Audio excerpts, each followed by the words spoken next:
Sveiki visi, kurie prisijungia prie e-commerce talks.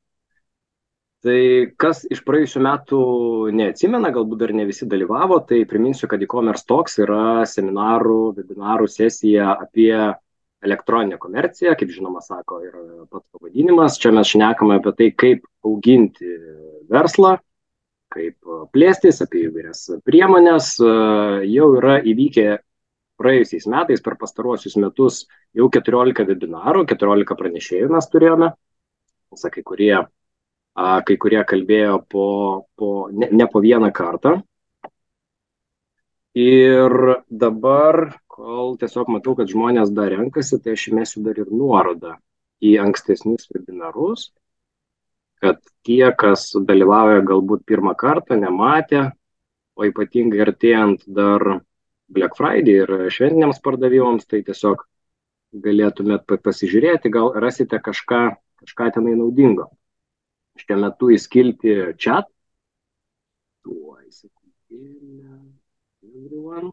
Ir ten, kur aš metu, iš tikrųjų kviečiu visus irgi prisistatyti, parašyti, pasakykite, iš kur esate. Galbūt mes kalbėdami, tiksliau Donatas, aišku, šiandien daugiausia kalbės, mes galėsime atliepti į tam tikrus poreikius, matydami, iš kur daugiausia susirinko žmonės, kuo užsiema. Įdomiausia, žinoma, iš kur esat ir kuo užsiema. Tai galite parašyti, įskilti chat. Šalia skilties chat yra labai svarbus, yra tokie du burbuliukai Q&A. Tai kai turėsit klausimų, aš tikiuosi, kad jų turėsit, nes Donatas yra paruošęs labai įdomią prezentaciją šiandien. Tai labai kviečiu visus užduoti klausimus ir mes jau kalbėjome prieš čia gyvai dar įsijungdami, kalbėjome su Donatu, kad tikrai galite klausti visada, nebūtina laukti webinaro pabaigos, galite visiškai drąsiai klausti visada ir jeigu tiesiog irgi pastebėsiu, kad tas klausimas kaip tik susijęs su skaidrė, kur tuo metu rodo Donatas, tai pasistengsim tada nelaukdami seminaro pabaigos ir paklausti. Jeigu bus aišku labai daug klausimų, tai dovanokit, galiu ir nespėti visų klausimų iš karto paklausti, bet laiko mes turim iš viso 1,5 valandos. Tai matau, kad vis dar renkasi, daugėja seminaro dalyvių. Tai kadangi dar daugėja, tai dar ir pašnekėsiu. Seminaras yra įrašomas, tai kadangi yra įrašomas, tai mes pasidalinsim jo įrašu kitą savaitę. Pasitengsim pasidalinti, tai jeigu kažko neišgirsit, norėsite kažką pasikartoti, tai šis ir kiti visi e-commerce talks įrašai yra įkeliami į Paysera YouTube kanalą, tiesiog e-commerce talks ir galėsite pasižiūrėti. Mes taip pat pasidalinsim savo socialiniuose tinkluose, tai kas esate ir mūsų klientas, ar tiesiog sekate socialiniuose tinkluose, tai bus dar paprasčiau. Taip, šio seminaro, taip pat pasibaigus šiam seminarui, mes jums rytoj atsiūsime dar tokią formą užpildyti, pakviesime, tai jeigu jūs turėsite kažkokių idėjų, galbūt dėl šio seminaro pratęsimo, pagilinimo arba temų, kurios galbūt ir nebus susijusios su plėtra užsienyje, bet kažkokios kitokios temos, tai taip pat galite tenai rašyti savo pageidavimus, apie ką norėtumėte išgirsti. Taip.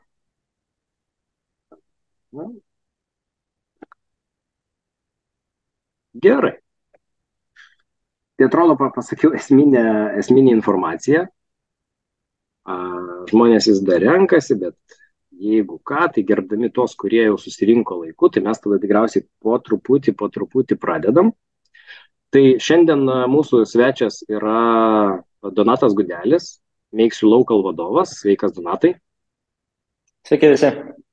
Ir gal tada įsivažiavimui lengvam, aš jau minėjau, Black Friday artėja, šventiniai pardavimai, kalėdos.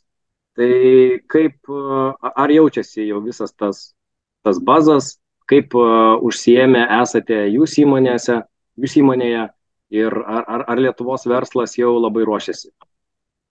Taip, tai čia viena dabar dažniausių temų pas mus ir biure iš tikrųjų, jau paskutinės 2 savaitės vis daugiau klientų siunčiamos mums įvairią ir medžiagą vertimam, ir marketingo darbus, pasiruošti Black Friday, pasiruošti kalėdiniam sezonui kaip tokiam. O iš naujų klientų, kurie dar tik tai plečiasi į užsienio rinkas, toks yra jausmas pas mane, jog visi turėjo tikrai geras atostogas vasaros metu ir nuo rugsėjo ir spalio taip sugrįžo visi į darbus ir taip stipriai iš tikrųjų dar nebuvo tokio stipraus sezono, kaip kokį turim šiemet, kada įmonės taip dažnai ir aktyviai planuoja plėtrą užsienį. Iš tikrųjų. Tai galima tikrai tuo pasidžiaugti iš tikrųjų. Ar dar yra laiko iki Black Friday kažką dar padaryti, nebūtinai konkrečiai su tavo šiandien kalbama tema, bet lieka vat kelios savaitės. Dar galima kažką padaryti, kad tie pardavimai Turint galvoj plėtrą? Ir plėtrą, ir ne tik. Na, galvojant apie plėtrą, yra tikrai daug įmonių, kuriuom kalėdas nėra didysis sezonas. Galbūt jūsų sezonas yra pavasaris arba galbūt vasaros laikotarpis, tai tokios įmonės dabar yra puikus metas galvoti ir ruoštis apie plėtrą į užsienį, tam, kad iki kol ateis jūsų sezonas, jūs jau būtumėt pilnai pasiruošę vienoje ir kitoje šalyje. Tačiau tom įmonėm, kuriuom galbūt kalėdos yra didžiausias metų sezonas, dabar jau yra kiek gal, negaliu sakyti, kad per vėlu, tuos darbus vis tiek galima tikrai pradėti šalia visų kitų darbų, kuriuos turi namų rinkoje, pasiruošti didžiajam sezonui, bet greičiausiai pasileisti naujoje rinkoje ir sėkmingai joje sustartuoti, jau iki Black Friday nebespėsime.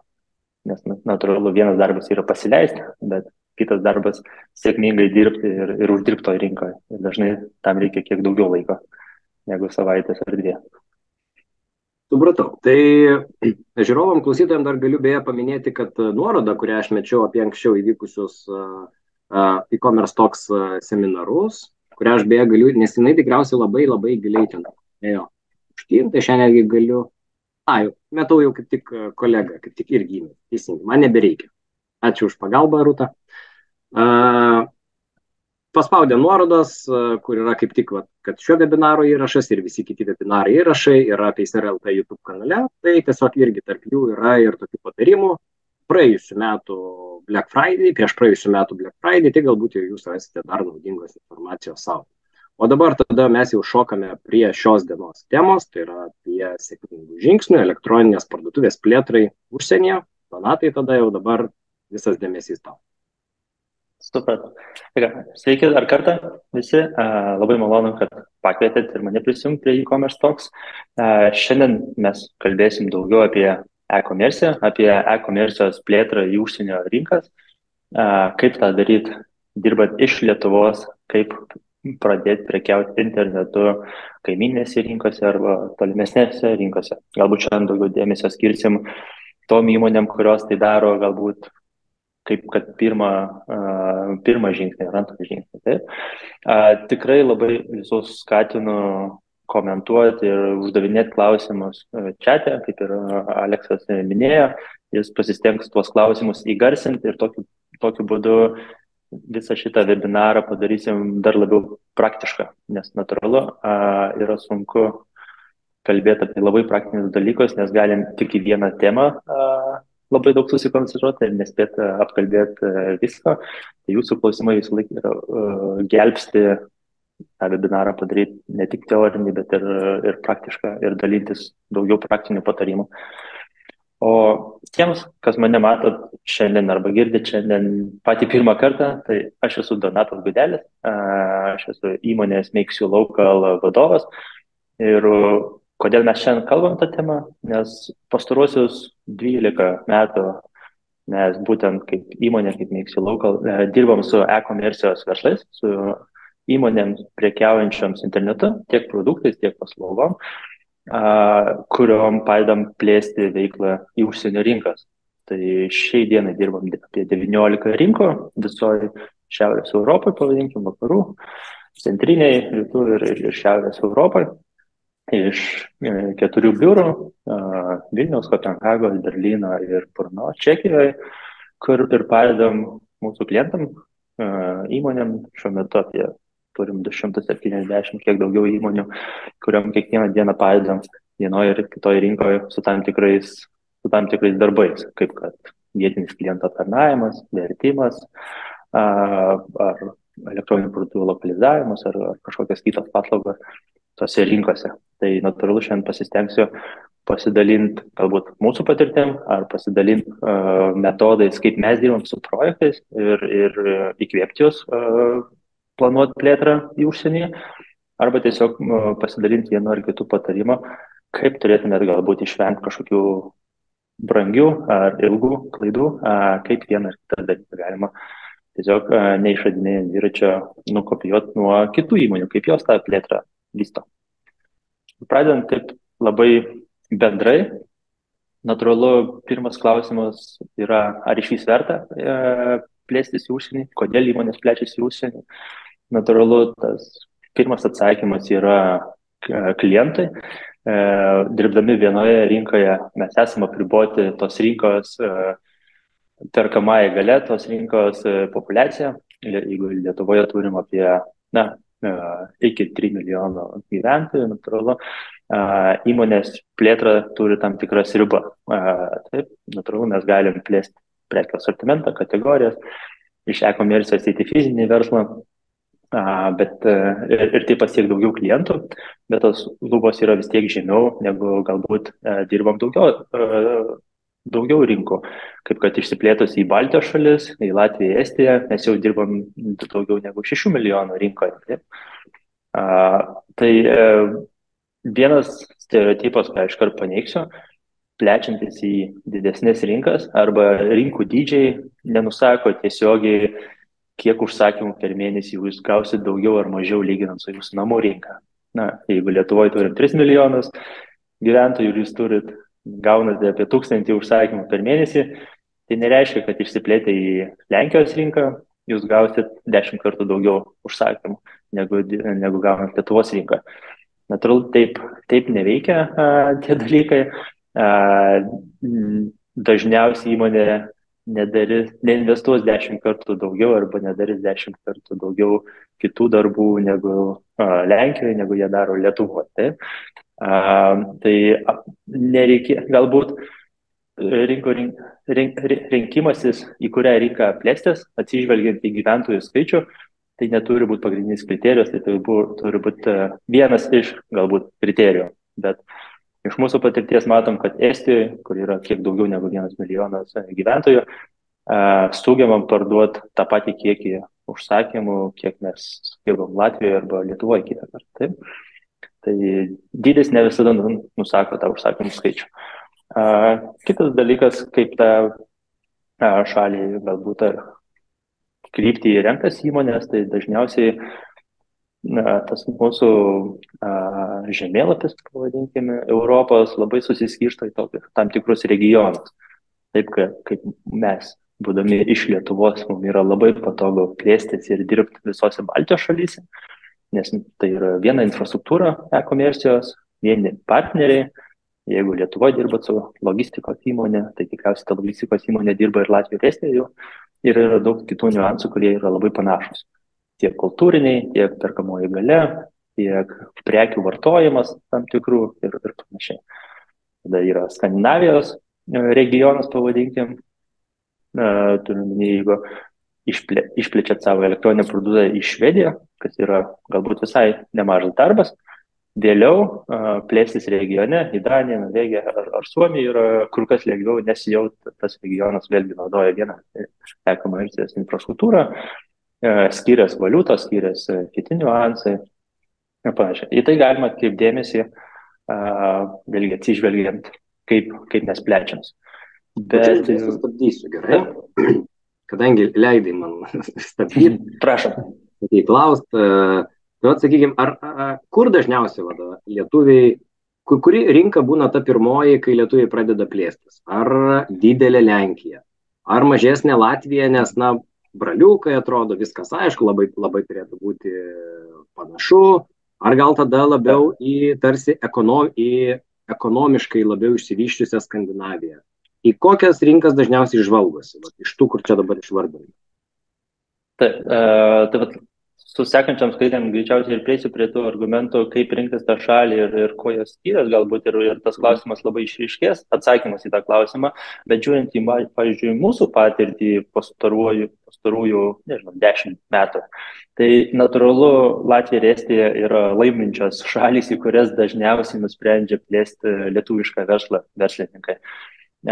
Nes dažnu atveju tai yra pats pirmas projektas į užsienį, tas cross-border e-komercijos projektas. Ir aš pats iš tikrųjų rekomenduoju, jeigu tai yra pirmas kartas, kada jūs dirbsit su užsienio rinka, tai galbūt pradėkim nuo Latvijos, Estijos, kur mes vadinam tokią didelę smėlio dėžę, kur mes išmoksim dirbti su kaimininėm rinkom, išmoksim dirbti su marketingu naujose rinkose, su kitais visais niuansais.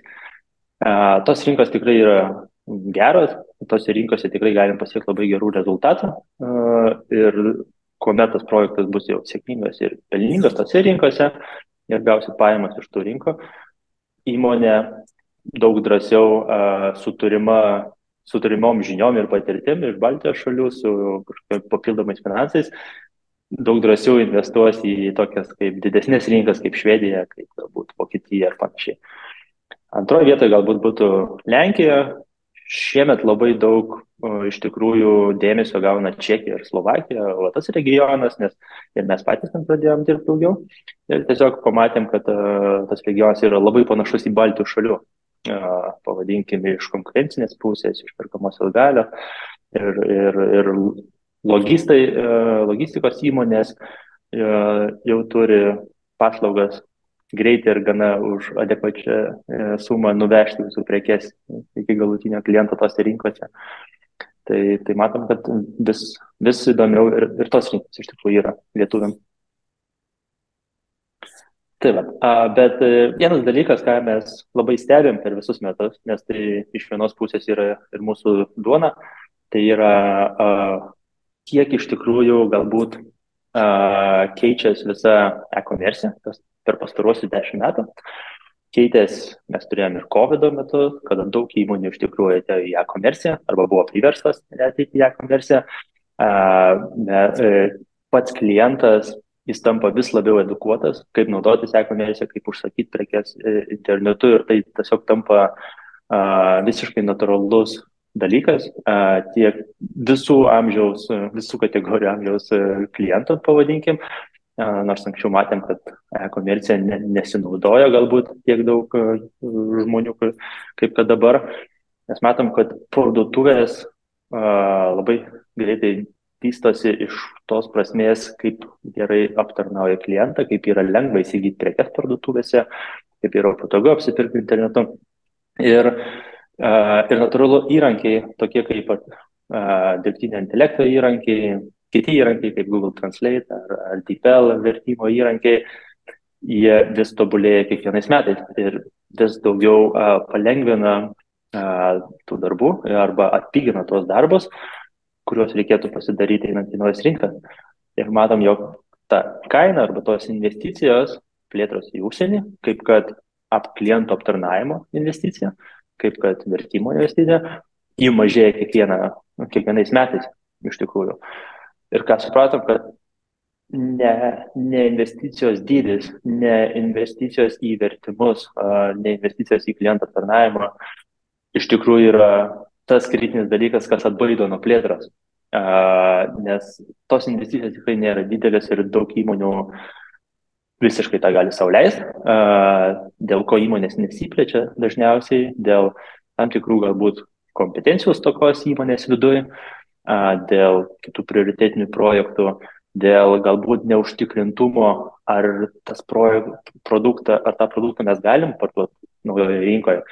Kaip tas vyksta, ar kaip tai lengva yra padaryti taip, ar mes turėtumėm čia pradėti nuo ofiso atidarimo Latvijoje, 2 žmonių pasamdymo Latvijoje ir jie tada mums verslą kurs Latvijoje nuo nulio ir va tokia strategija skamba labai brangiai, nes nuo pirmos dienos iš karto turit fiksuotas išlaidas, o rezultatai galbūt ateis po X laiko ir panašiai. Tai dažniausiai... Turim porą klausimų. Jeigu tu jos po to padengsi, tai tiesiog mes vėliau jos aptarsim, Mhm. gerai? Bet jeigu ne, Gerai. tai tiesiog galim dabar tada atsakyti, gerai? Taip. Indreva klausia, ar verta plėstis į užsienį, kai nesi gamintojas, o perparduodi produktų? Taip. Labai teisingas klausimas.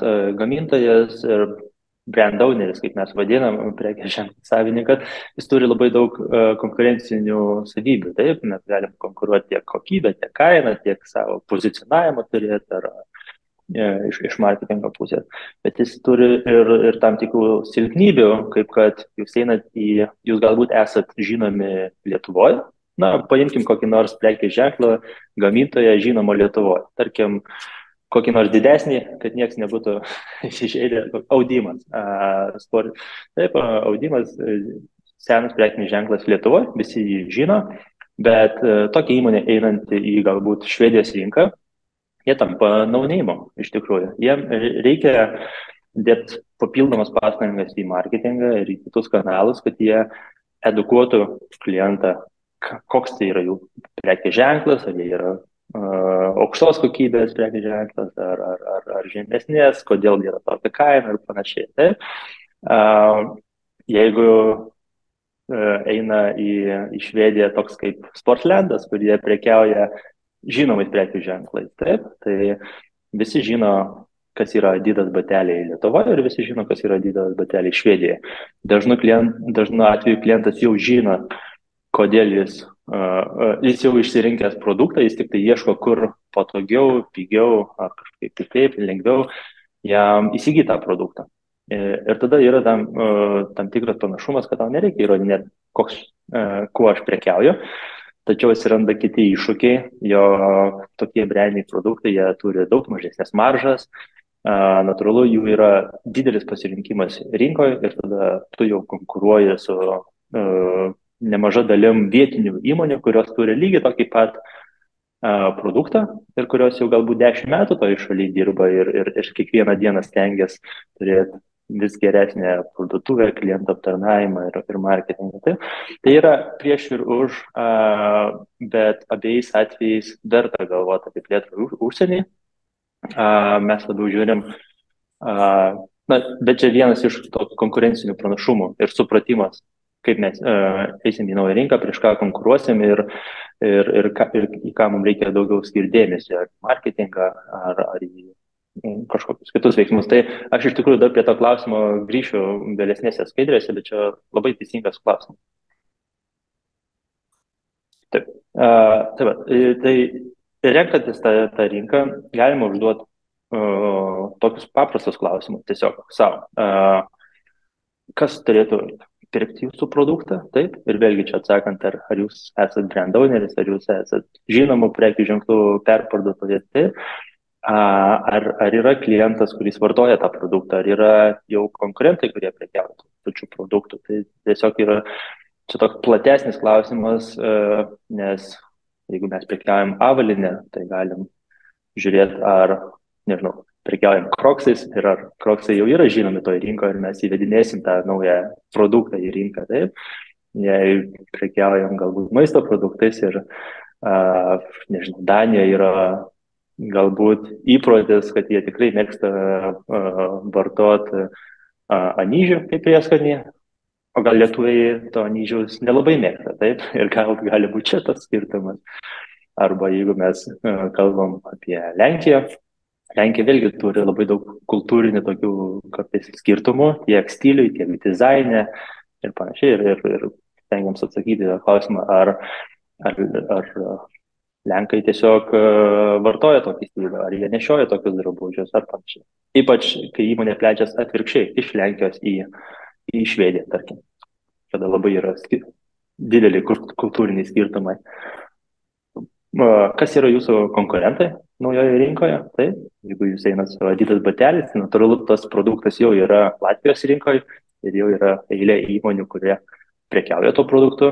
Tai tiesiog įsivertint, kokios įmonės turi tą patį produktą, kaip jos dirba, kokias paslaugas jie teikia, ar mes galim atlikti tokią lokalizaciją, kad jūs dirbsit tame pačiame lygyje, kaip ir tas vietinis konkurentas. O galbūt su tuo pačiu Adidas batelius jūs ketinate eiti į Vokietijos rinką ir natūralu, ten potencialas yra žymiai didesnis, tačiau toje rinkoje bus ir Amazon marketplace'as, bus ir daug kitų parduotuvių iš visų rinko aplink Vokietiją, nes tai yra viena didžiausių Europos rinkų. Natūralu, kad dauguma nori ir plečiasi į tokią rinką, taip, ir jų nereikės ten konkuruoti su kitom parduotuvėm. Ar jūs galite uždirbti iš tos rinkos? Čia yra man asmeniškai svarbiausias klausimas. Ką turiu omeny? Kuo sudėtingesnė galbūt, arba kuo tolimesnė ta rinka, tuo išlaidos arba investicijos didėja tokio projekto. Tai tik pasakyti. Naudokim keletą pavyzdžių. Taip, jeigu mes iš Lietuvos plečiams į Latviją ir Estiją, tai mes žinom, kad logistika mums kainuos tas pats, kas Lietuvoje, plus 1 euras į Latviją, plus 2 eurai į Estiją. Labai grubiai, neanalizuojant kainą. Marketingo kanalai ir jų išlaidos bus beveik arba visiškai tokios pačios visose 3 šalyse. Ir marketingo kanalai bus tie patys. Ir galbūt marketingisto valanda, kiek kainuoja Lietuvoje, beveik tiek pat kainuos Estijoje. Tačiau irgi sustabdysiu. Suprantu, kad elektroninės parduotuvės skiriasi jų apimtis, ko jos prekiauja, kažkas gal paslaugom, net ne prekiam. Bet gal yra kažkoks vienas standartas, benchmarkas, kiek maždaug kainuoja tipinę elektroninę parduotuvę pasileisti, sakykime, Latvijoje, Estijoje, Lenkijoje, gal tie skiriasi labai maždaug, arba rėžiai. Manau, labai visiems įdomus klausimas, nes finansai visą laiką yra tas klausimas, kuris visiems yra įdomus. Tai užvedant ant kelio, iš tikrųjų, gal skaičiuoti reikėtų taip. Baltijos šalis arba Rytų Europą, ten, įskaitant ir Lenkiją, ir Čekiją, galbūt būtų viena kaina, o Vokietija, Skandinavija, Vakarų Europą, ta kaina, ta investicija greičiausiai kyla 2 arba 2,5 kartų. Iš kur tie skirtumai, nes natūralu yra ekonominiai skirtumai, kad žmogaus ar specialisto atlyginimas yra panašiai tiek kartų didesnis tose rinkose. Natūralu, daugelio įmonių išlaidos investicijos irgi yra didesnės.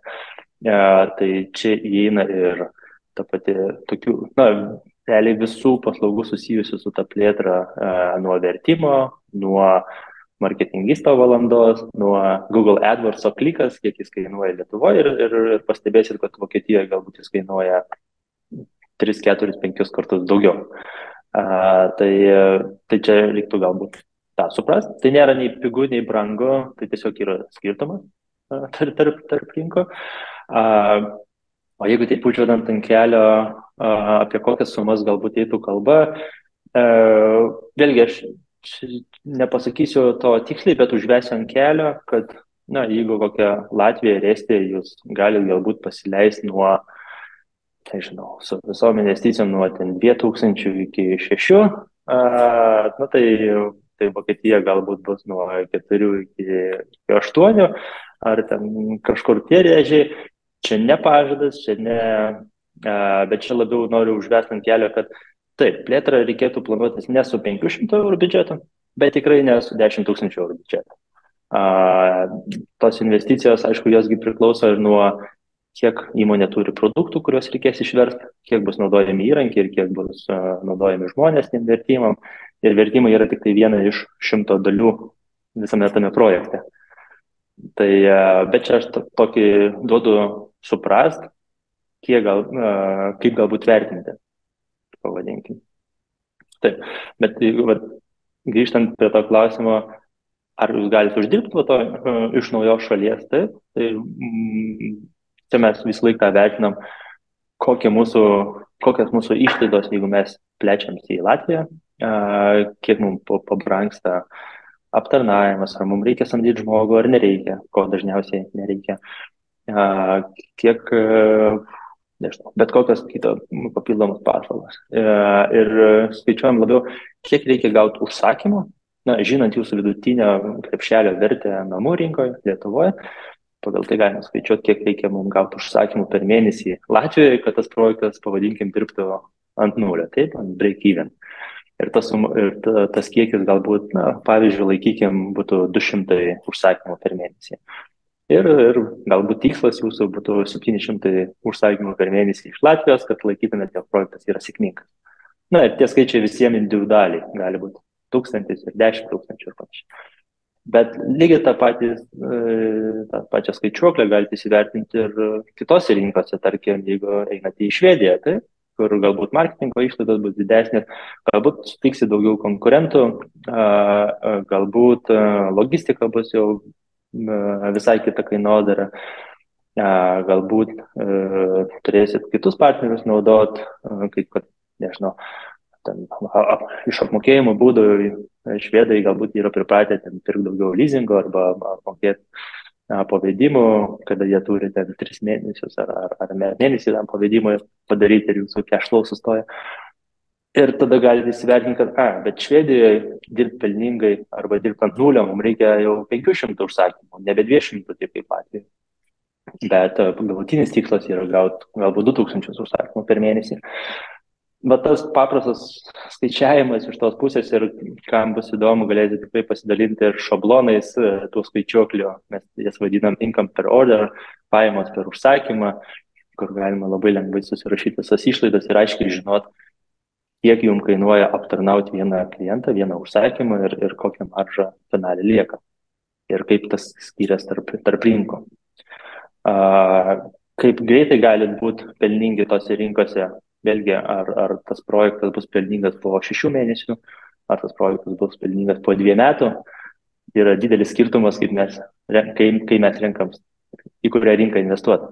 Nes yra įmonių, kuriuom 2 metų investicija yra visai normali. Manau, kai About You atėjo į Lietuvos rinką su savo biudžetais, jie tikrai neskaičiuoja atsiperkamumo mažiau negu porą metų, taip.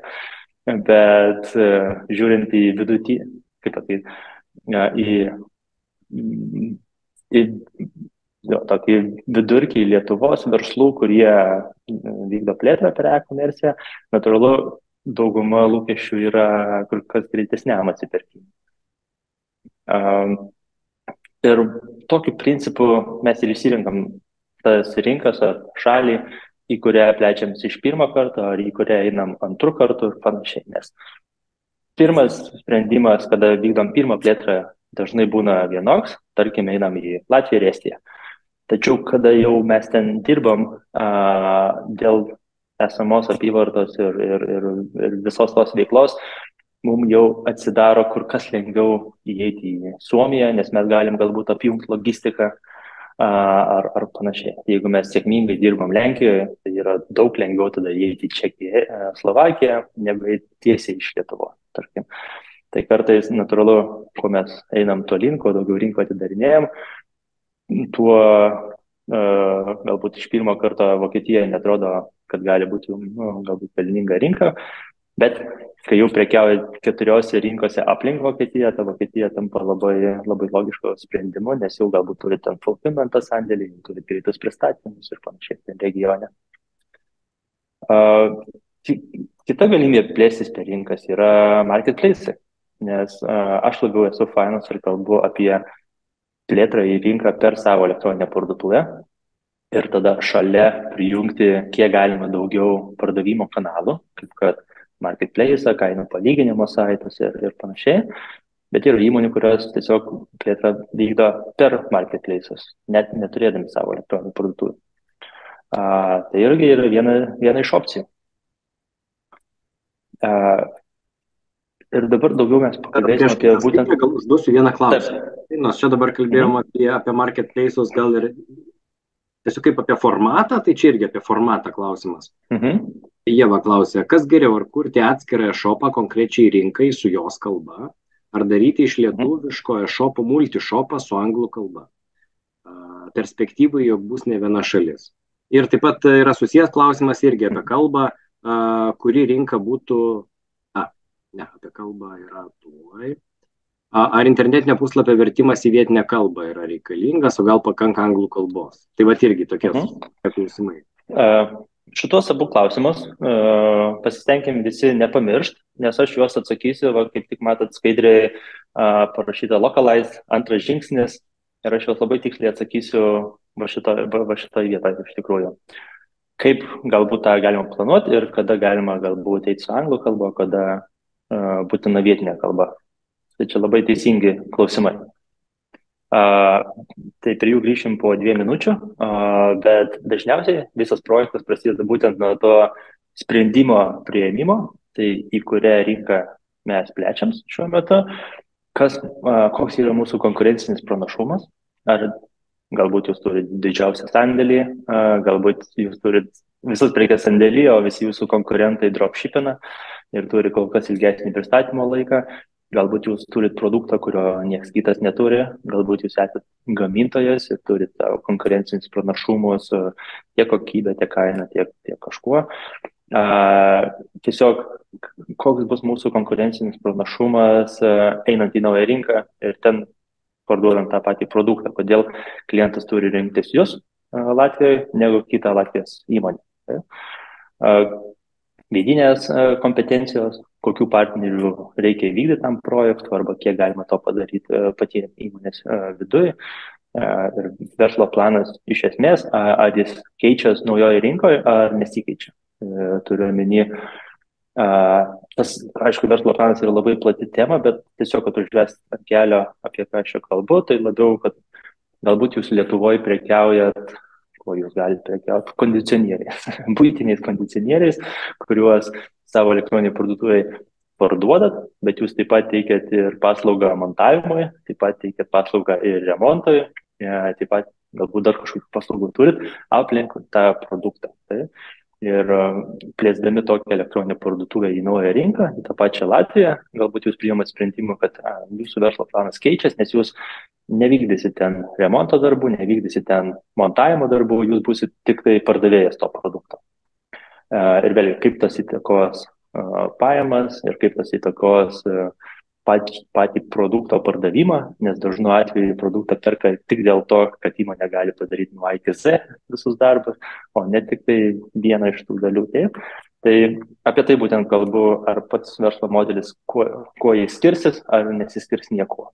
Kitas pavyzdys gali būti, jog jūs prekiaujat kavos aparatais Lietuvoje ir norėdami plėstis į Latviją, Estiją, jūs suprantat, jog jūsų tiekėjas, jūsų sutartis su tiekėju galioja tik Lietuvos teritorijoje ir jūs tų prekių ženklų negalit prekiauti užsienį. Ir galbūt jūs turit parduotuvėje 1000 produktų, 1000 SKU, bet atmetus tuos, kuriais negalit prekiauti užsienį, jums lieka tik 500 SKU. Taip? Ir ar su jais jums užtenka eiti į užsienį, ar reikia ieškoti kitų prekės ženklų ir papildyti ten jūsų parduotuvę, ar tiesiog tai yra deal breakeris, dėl ko jūs ir negalit vykdyti plėtrą, nes esate apriboti tiekėjų. Tokie klausimai, kuriuos mes stengiamės diskutuoti pačioj pradžioje. Antras žingsnis, kada mes esame apsisprendę ir kaip pavyzdį laikykim, iš Lietuvos į Latviją. Paprastą pavyzdį, pasakysiu, kokie tie skirtumai tarp kitų rinkų būna. Sekantis žingsnis yra parduotuvės lokalizavimas. Elektroninės parduotuvės lokalizavimas į naują rinką. Tai nėra parduotuvės vertimai, tai yra parduotuvės lokalizavimas ar verslo lokalizavimas. Kuo tai skiriasi, ar pasistengim suprasti, arba kiekvieną kartą mums reikia pasistengti suprasti, ko Latvijas tikisi iš latviškos profesionalios parduotuvės. Ir kaip tokią parduotuvę galim mes tapti. Visą laiką yra išimčių, visą laiką galima eiti galbūt su anglų kalba į daug rinkų, jeigu jūs turit produktą, kurį galima parduoti anglų kalba ir kurio galbūt, nežinau, visi nori, o jūs vienintelį turite. O galbūt jūs esate dizaineris ir prekiaujate savo produkciją ir panašiai. Bet jeigu mes, pavadinkime, esame labiau tradiciniam versle ir turim labiau tradicinės prekes, ypač jeigu tokios prekes jau egzistuoja toj rinkoje, mes tengiam suprasti, ko Latvijas tikisi iš latviškos parduotuvės ir kaip mes tokią parduotuvę galim tapti, kad sugebėtumėm bent jau, ar kad būtumėm bent jau tokiam pačiame lygyje, kaip kita latviška parduotuvė, kuri konkuruoja su mumis. Tai reiškia, ir truputį apibėgant, tai techninė platforma, mes dažniausiai rekomenduojam daryti tokius kaip multistoras, vadinamas, kur jūs turit vieną administraciją, vieną adminą, vadinkim, vienoje vietoje turit sandėlį ir buhalteriją, ir vienoje vietoje krenta užsakymai, bet jūs galite pasiruošti frontendų skirtingom šalim. Ten Latvija, Estija, ar kiek nori šalių realiai, turėti galutinį domeną į tą versiją ir panašiai. Nes jeigu jūs techninė platforma, sprendimas yra tiesiog duplikuoti parduotuvę naujai rinkai, sprendimas dažnu atveju galbūt yra tinkamas, bet reiktų pagalvoti, kiek bus patogu vėliau administruoti tas parduotuvės, kai jūs jų turėsit nebe vieną, o 3. Kai jau reikės prekiai kelti 3 kartus į parduotuvę, ar užsakymai kris 3 parduotuvėse ir jas reikės sužiūrėti, 3 kartus turėti integraciją su buhalterinė sistema ir panašiai. Tai techninių sprendimų yra labai... Paminėjai kaip tik Latviją ir aš dabar įsivaizduoju, mes turime, pateiksiu pavyzdžių, sakykim, pavyzdžiui, iš tikrųjų turim tarp klausytojų prekiaujančių juvelyrika, yra pėsčiųjų turas, laimės saldainiukai, plaunamas popierius. Sakykim, prekiauju šiais dalykais, kaip man sužinoti, ar Latvijoje dar beje net yra ir tokių pramoninių kaip, pavyzdžiui, net yra ir tokių dalykų, yra garso terapijos, meditacijos. Bet kas? Kaip sužinoti, ar Latvijoje tai yra reikalinga? Kokia tai turi būti analizė, ar tai apklausą reikia užsakyti iš apklausėjų, tenai omnibuso ir panašiai, ar kaip? Visų pirma, laimės saldainiukai, nežinau, ar tai yra legalu, nei Lietuvoje, nei Latvijoje. Jeigu apie tai kalbu.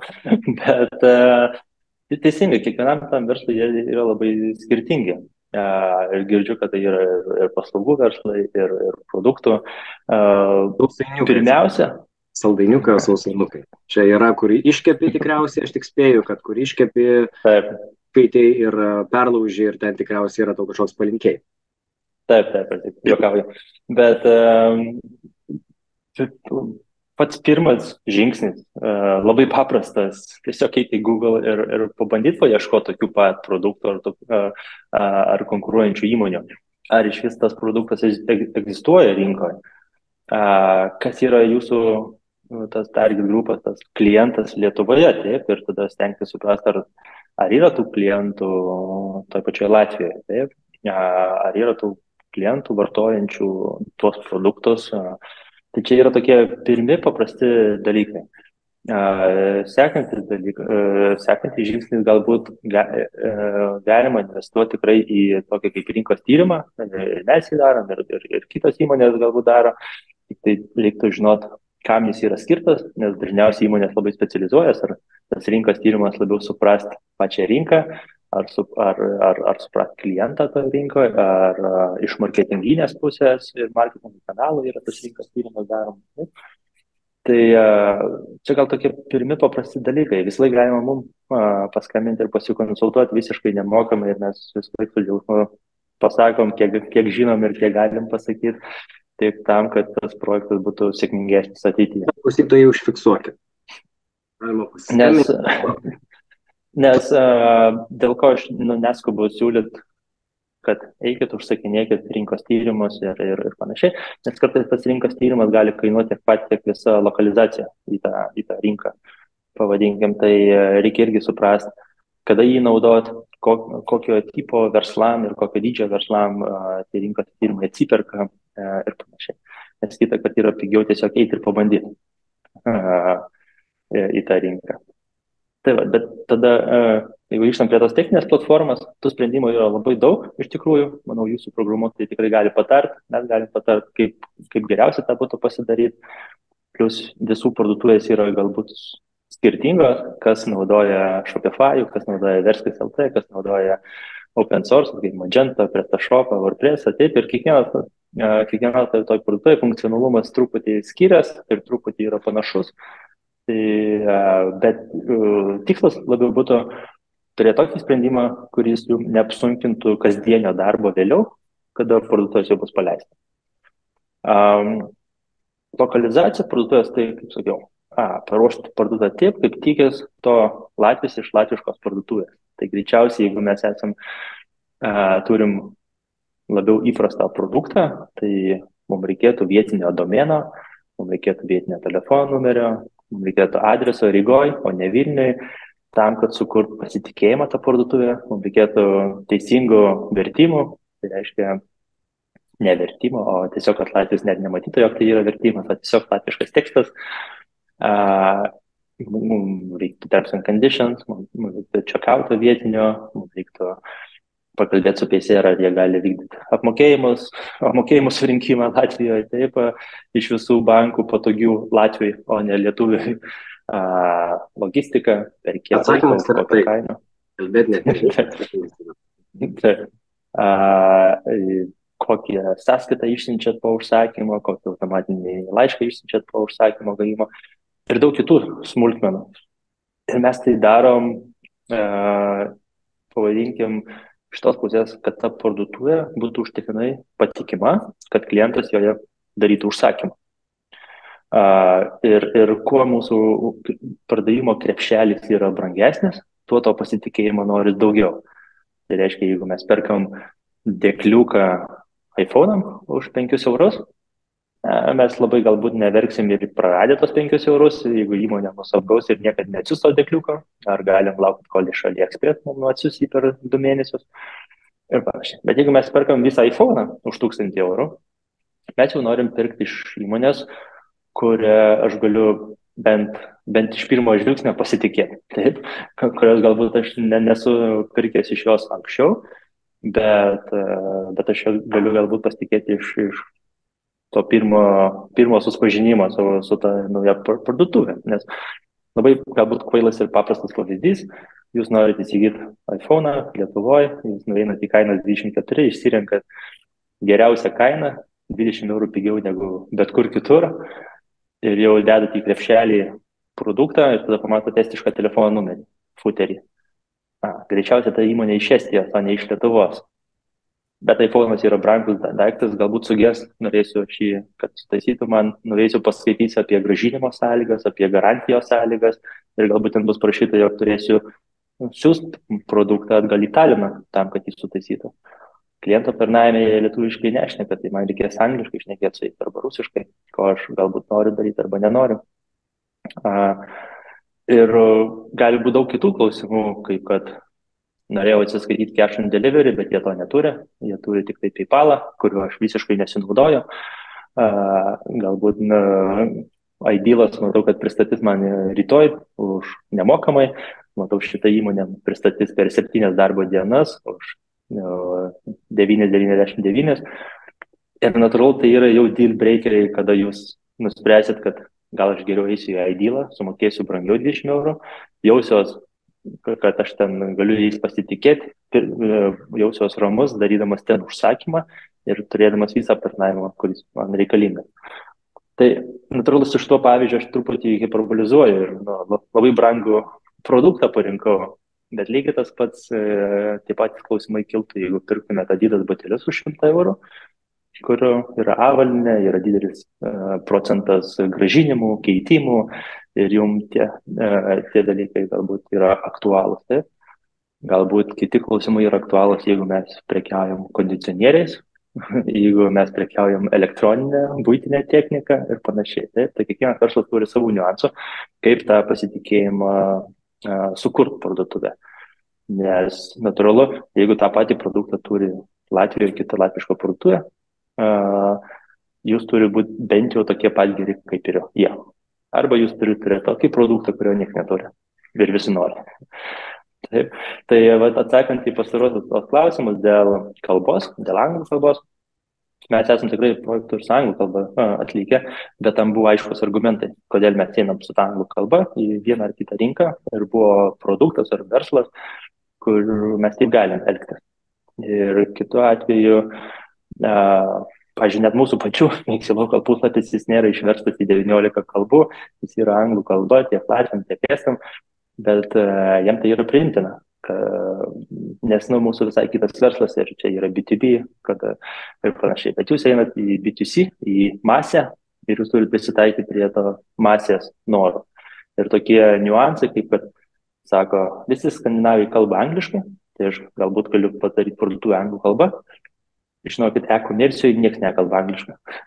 Visi švedai nori švedų, tvarkingos kalbos, nori švediškų apmokėjimų, nori įmonės iš Švedijos, o ne iš Lietuvos ir panašiai. Nes jeigu kai einam į mases, tai dauguma pamatysit, kad jie net nežino, kur ta Lietuva yra. Tai ir čia yra deal breakeris, jeigu ypač pamatys lietuvišką telefono numerį arba Vilniaus adresą. Tai apie tai ir yra kalba tos visos lokalizacijos, kad tai nėra tik apie vertimus, o yra apie kiek daugiau dalykų. O jeigu taip gilintis į vertimus, atkreipkite dėmesį, jog kategorijos ir jų aprašymai turi būti išverstos su raktažodžiais, su žmogaus, kas supranta galbūt marketingą arba e-komerciją. Terms and conditions turi būti išversta ir adaptuota pagal vietinius įstatymus. Produktų informacija, galbūt pavadinimas yra svarbus, atributai. Galbūt ilgo aprašymo niekas neskaito ir jums nereikia išleisti x eurų sumos, verčiant visus ilgus aprašymus produktų iPhone, apie kuriuos ir taip visi žino ir niekas jų neskaito. Galbūt čia yra vieta naudoti kažkokį machine translation ar kitą įrankį, tą padaryti beveik nemokamai, tam, kad Google jūs indeksuotų tą tekstą, bet jo niekas neskaitys ir jums nereikia jo turėti tobulo. Tai mes visą laiką irgi pasveriam, į ką verta investuoti ir į ką ne. Į kur geriau naudoti Google Translate, o kur padaryti teisingai tam tikrą vertimą. Lokalizacijos metu taip pat yra klausimas, kaip susisetapint visas operacijas, kas bus vykdoma po paleidimo, kaip vyks klientų aptarnavimas, kaip vyks grąžinimai, kaip jūsų sandėlys užklijuos lipduką su Latvijos adresu, ar logistika bus lygiai tokia pati kaip Lietuvoje, ar ten jau bus kažkuo kitokia ir panašiai. Ir tuo pačiu marketingo planas arba strategija. Tai vėlgi nebūtina tam galbūt gaišt laiko per daug, čia labai skiriasi nuo verslo. Visą laiką atsispiriam nuo Lietuvos ir tada žiūrim, kuo viskas skirsis galbūt čia Latvijoje.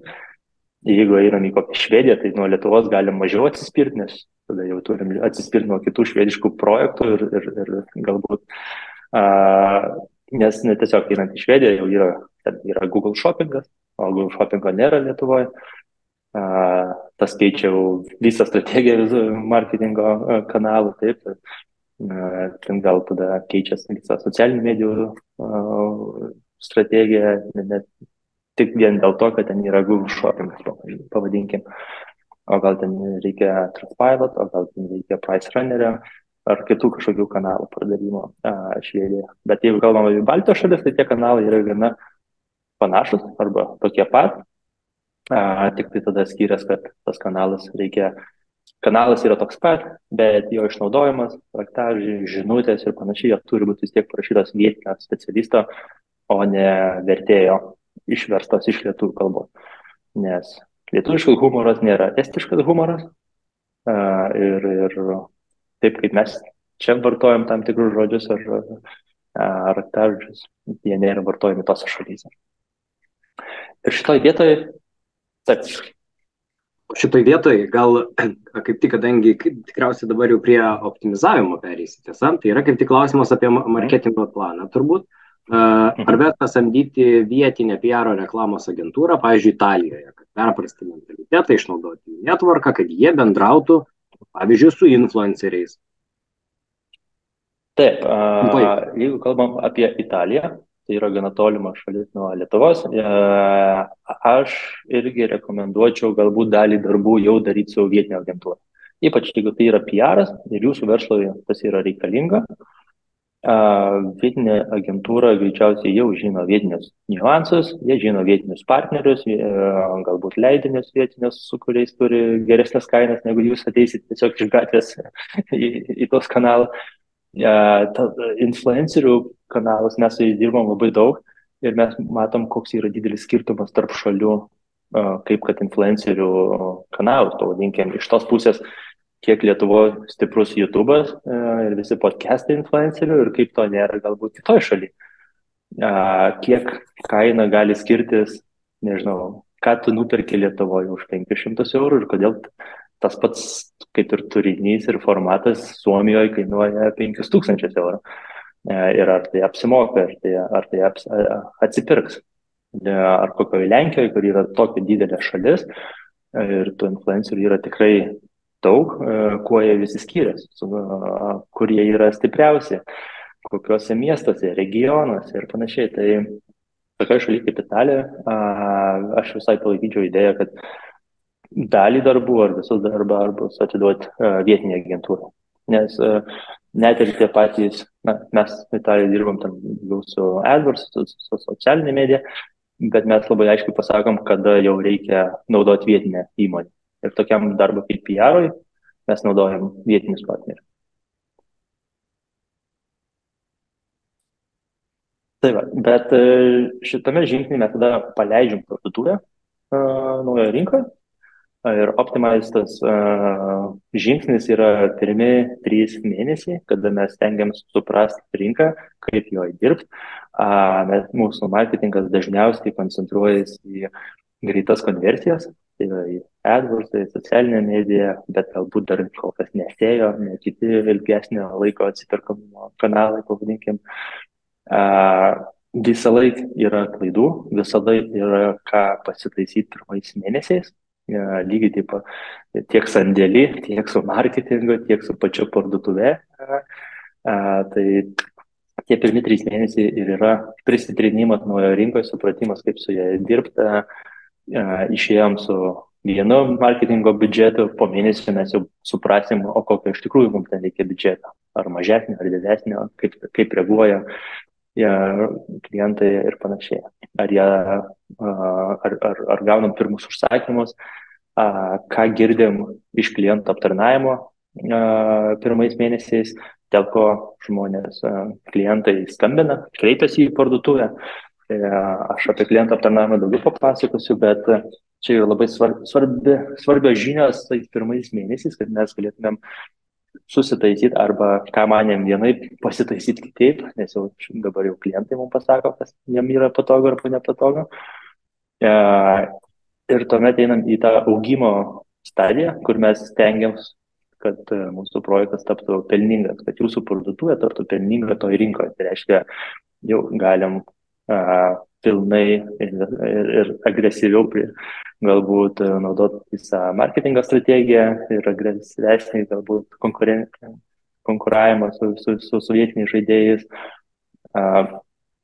Nes prieš tai būtų truputį dažnu atveju biudžeto švaistymo, kai truputį dar dirbi užrištom akim ir nežinai, kas yra tavo bestselleris, koks yra tikslas pozicionavimas, nes tai skiriasi nuo namų rinkos. Tai mes tiesiog nesistengiam galbūt nuo pirmos dienos pult su pilnais biudžetais į visą tą augimą.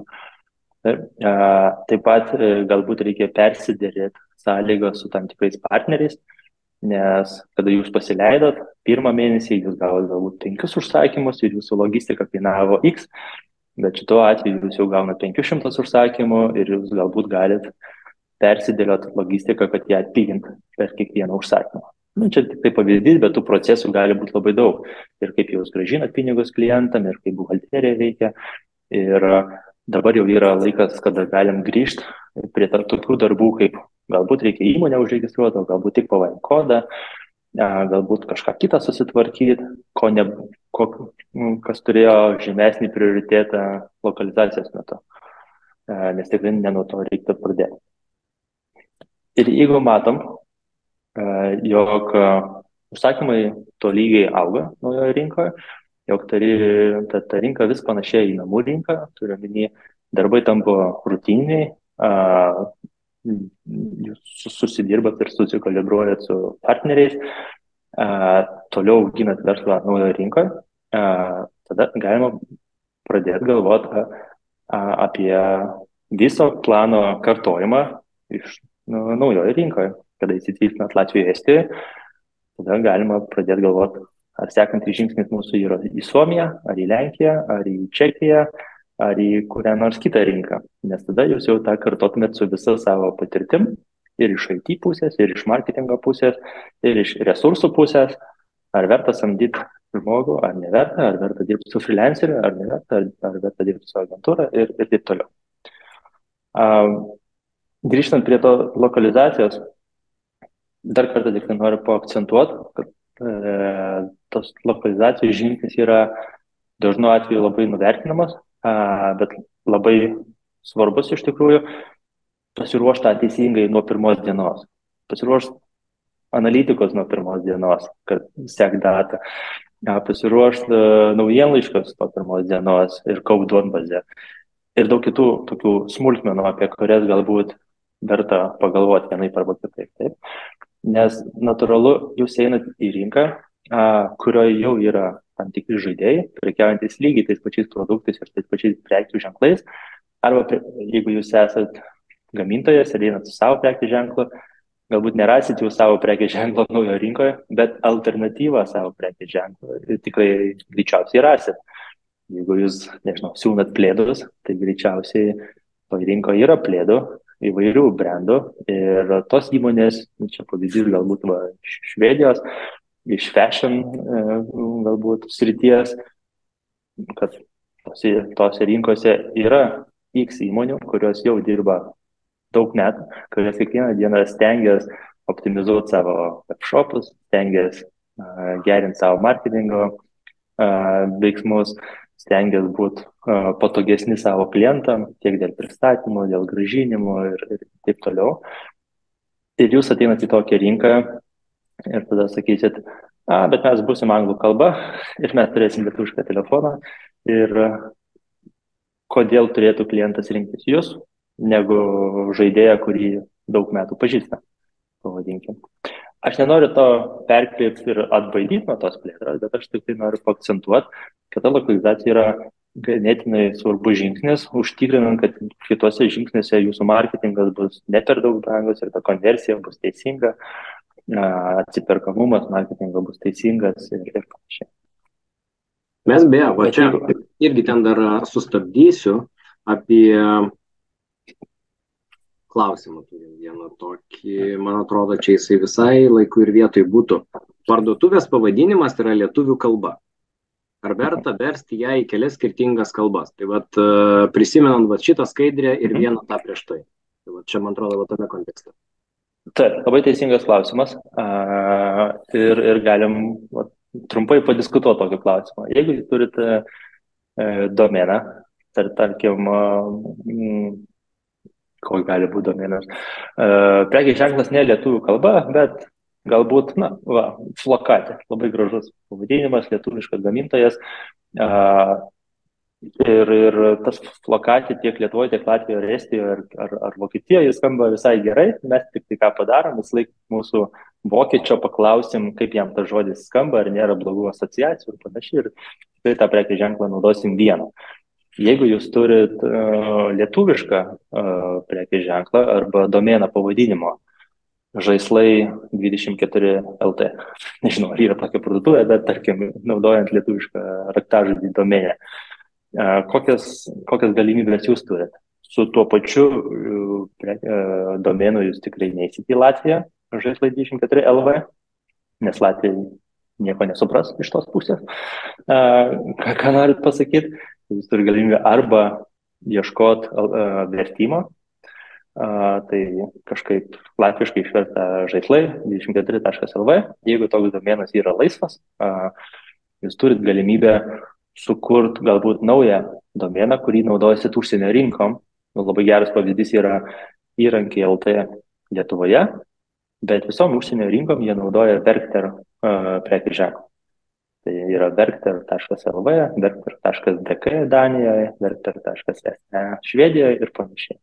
O Lietuvoje yra įrankiai LT. Valdai vienas, jie naudoja jau gerai, jeigu nesumeluosiu ir gerai atsimenu, iš tikrųjų įvairius domenus ir turi Furniture One ir turi vietinius vertimus visose šalyse. Tai Kitas variantas tiesiog kurti visai kitą domeną, neprisirišant prie namų rinkos domeno ir visur skirtingą. O kokį pavyzdį panaudosiu, Lietuvoje yra įmonė intymipagunda.lt, Latvijoje jie pasidarė prekės ženklą mimi.lv, o Estijoje yra mimimood.ee, tai kaip ir mimimada.ee. Ir tie domenai nėra pririšti visiškai jokios asociacijos su lietuvišku domenu, ir tai nėra vertiniai, tai vėlgi yra sugalvotas naujas prekės ženklas naujom rinkom. Bet iš kitos pusės, jeigu jūs esat audimas LT, tai natūralu, Latvijoje bus audimas LV, nes tai jau nebėra lietuviškas žodis, tai jau yra prekės ženklas.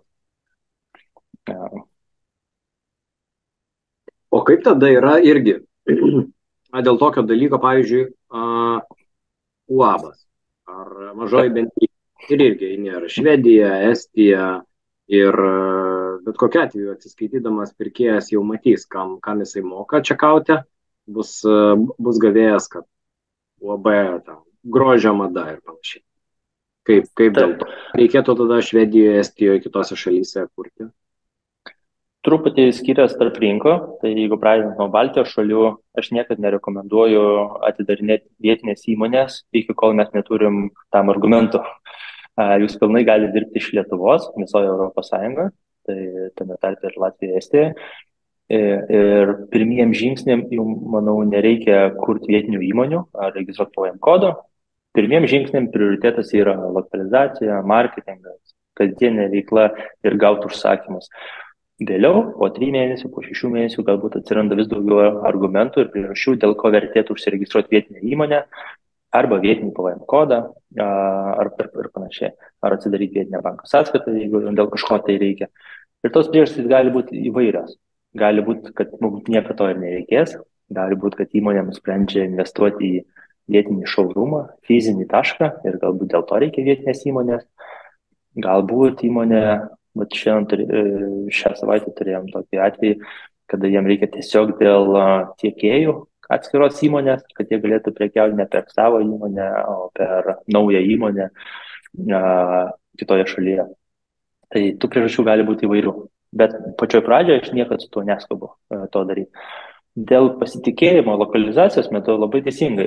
UABas ar vietinė įmonė, tas pats kaip lietuviškas telefono numeris, labai aiškiai parodo, jog įmonė nėra iš to šalies, o yra iš Lietuvos galbūt. Taip. Bet tada yra tam tikri maži dalykai, kaip mes tą galim apžaisti truputį. Bet tas UABas yra matomas tik tai prie Terms and Conditions, bet niekur kitur. Visur kitur galbūt naudojam parduotuvės pavadinimą, o ne įmonės pavadinimą.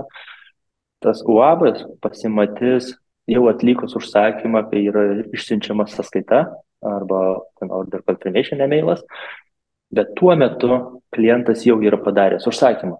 Jis jau turėjo gerą praktiką apsipirkinėjant pas juos, jis jau išsirinko produktą, jis jau atsiskaitė už tą produktą ir jis tada pamatė, kad mano Adidas bateliai vis dėlto iš estiškos įmonės važiuos.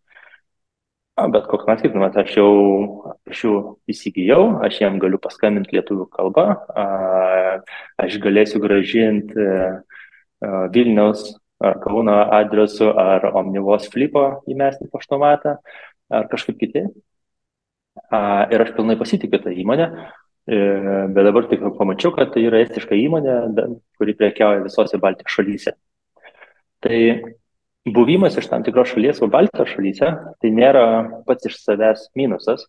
Gali įmonė pozicionuoti, jog mes esame iš Lietuvos ir mes dirbam visose Baltijos šalyse, gal ir dar keliose. Tai mes esame tarptautinė įmonė, bet užtektina lokalizaciją padarė kiekvienoje šalyje.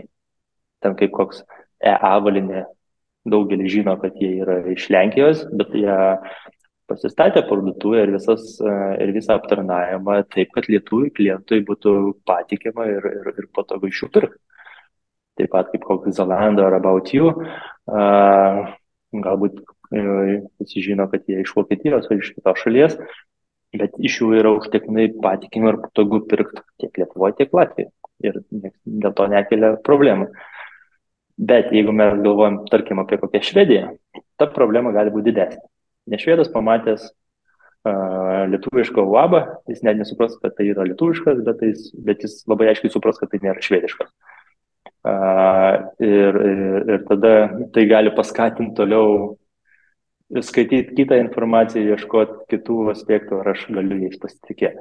Tai Švedijoje truputį jautresnis tas klausimas, daug įmonių tikrai prekiauja per lietuvišką uabą, bandydami tai truputį, ne kad paslėpti, bet truputį galbūt bent jau nerodyti taip akivaizdžiai. Bet ten tikrai neveiks lietuviškas telefono numeris ar Vilniaus adresas. Tai truputį duodu suprasti, kaip tas galbūt veikia, o tada jau reiktų lysti į kiekvieną situaciją atskirai ir diskutuoti, strateguoti, kaip toj situacijai galima geriausiai turėti sprendimą. Bet turėjom renginį gegužės mėnesį ir buvo pranešėjęs Harmony Life vadovas. Harmony Life prekiauja įvairiais produktais iš tikrųjų, bet prekiauja visoje Skandinavijoje. Jie turėjo tokį atvejį, kada, dabar nenoriu sumeluoti, bet logistikos įmonė užklijavo lietuvišką lipduką ant pakuotės ir Švedijoje klientė neatsiėmė tos siuntos. Vien matydama, kad ta siunta atvažiavo iš kažkur, iš Lietuvos, pavadinkime. Tai gal čia ir vėlgi truputį parabolizuojam, kad tai tikrai nevyksta su kiekvienu užsakymu.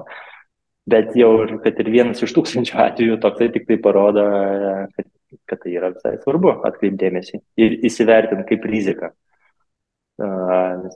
Aš niekada nepalaikau labai akivaizdžiai vieno ar kito sprendimo, o labiau stengiuosi įvertinti, kad žinoti ir priimti sprendimą, jog darom vienaip ar kitaip, nes blogiausia, kas gali nutikti, kad mes turim 10 užsakymų per mėnesį, o ne 1000.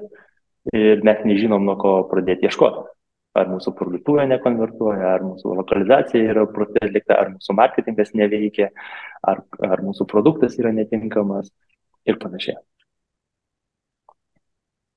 Taip, bet jeigu mes pasižiūrėtumėm, ką tokia summary, ką sėkmingos parduotuvės iš tikrųjų daro, tai čia pasikartojimas truputį, kad dauguma jų žino savo konkurencinį pranašumą.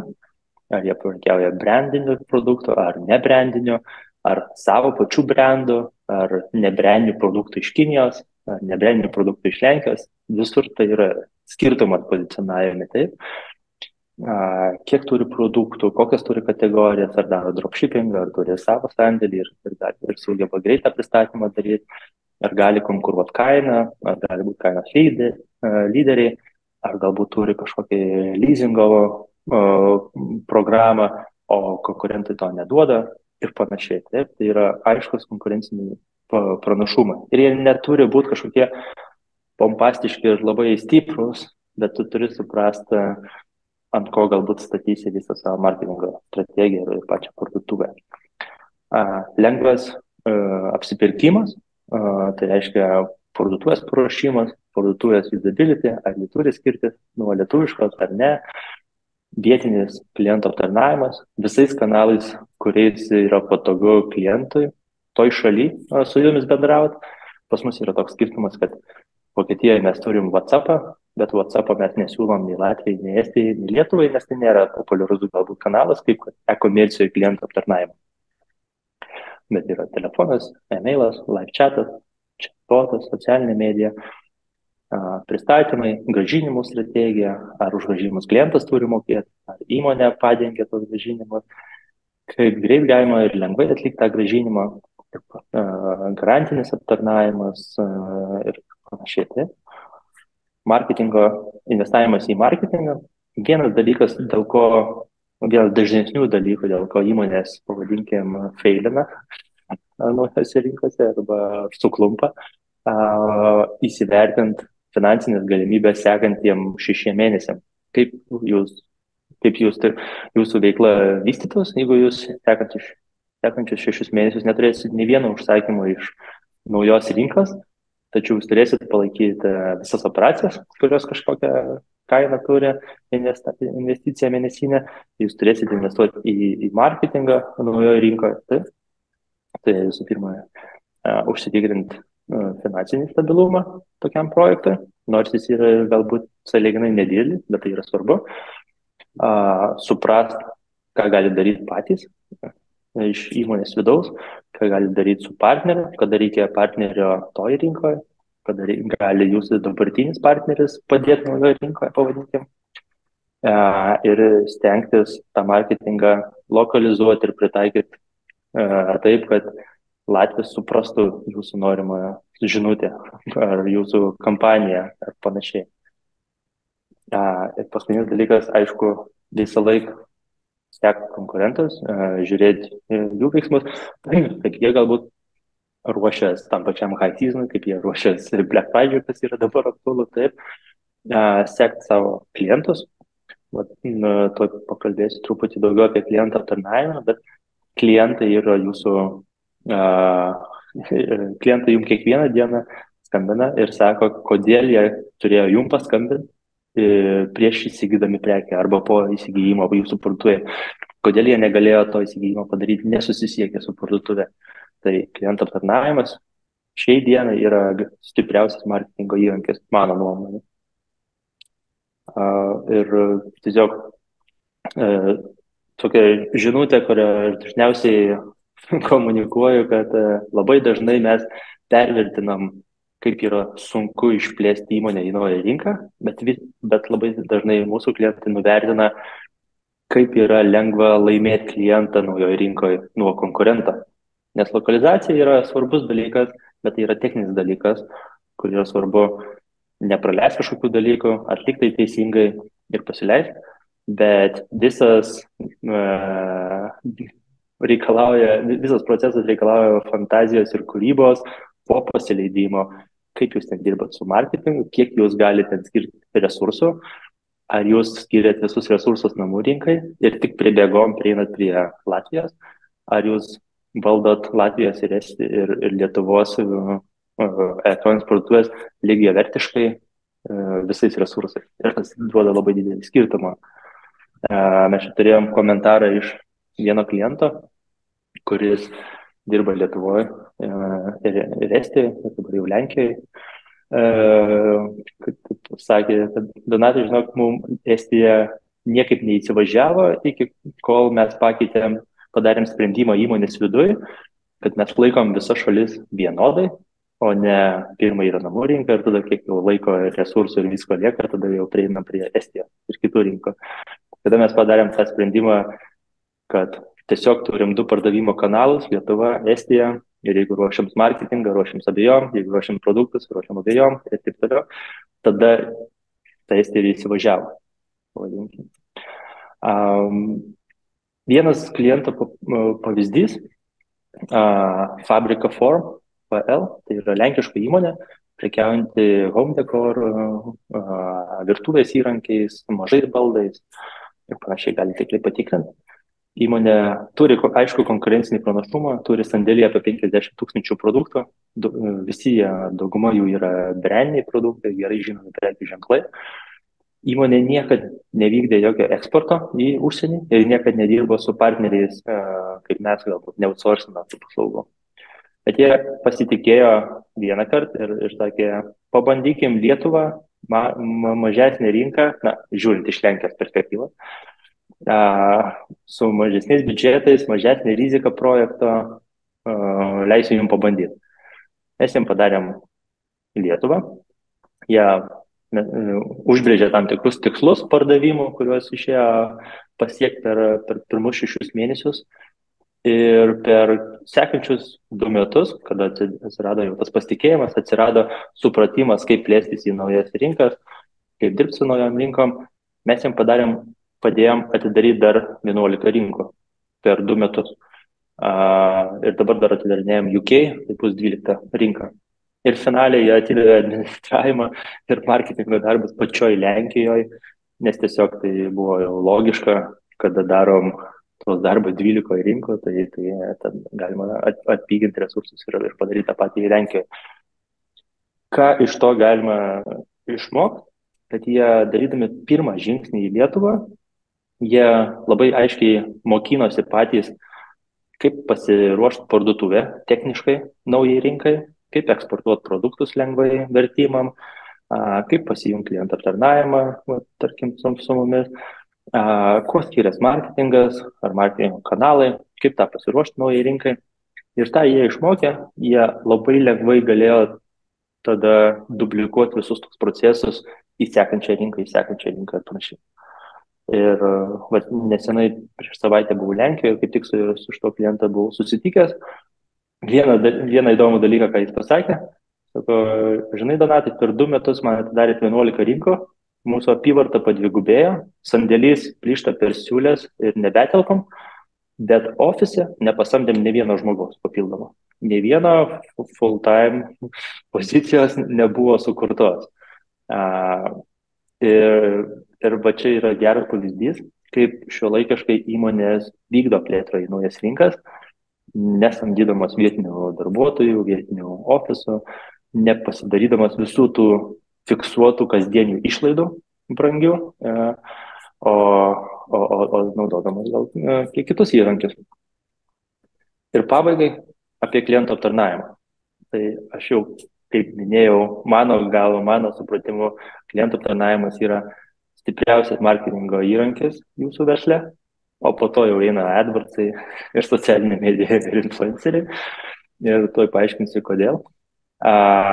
Aš truputį parodysiu, galbūt kaip mes dirbam, su tikslu parodyti galbūt ir kitą požiūrį į tą patį klientų aptarnavimą ir galbūt jūsų įkvėpti, o galbūt jums irgi verta pagalvoti, įsidėkti vieną ar kitą funkcionalumą toj pačioj Lietuvoje, toj pačioj namų rinkoje, kada jūs dirbate su klientų aptarnavimu. Tai viena labai aiškiai žinutė yra, kad problemos Lietuvoje yra vienas, problemos Latvijoje bus visai kita. Ir jeigu mes turim Vokietiją, tai problemos Vokietijoje bus dar kitokia. Tai vienas dalykas, kad vietinis klientų aptarnavimas jums turi padėti toliau optimizuoti jūsų parduotuvę.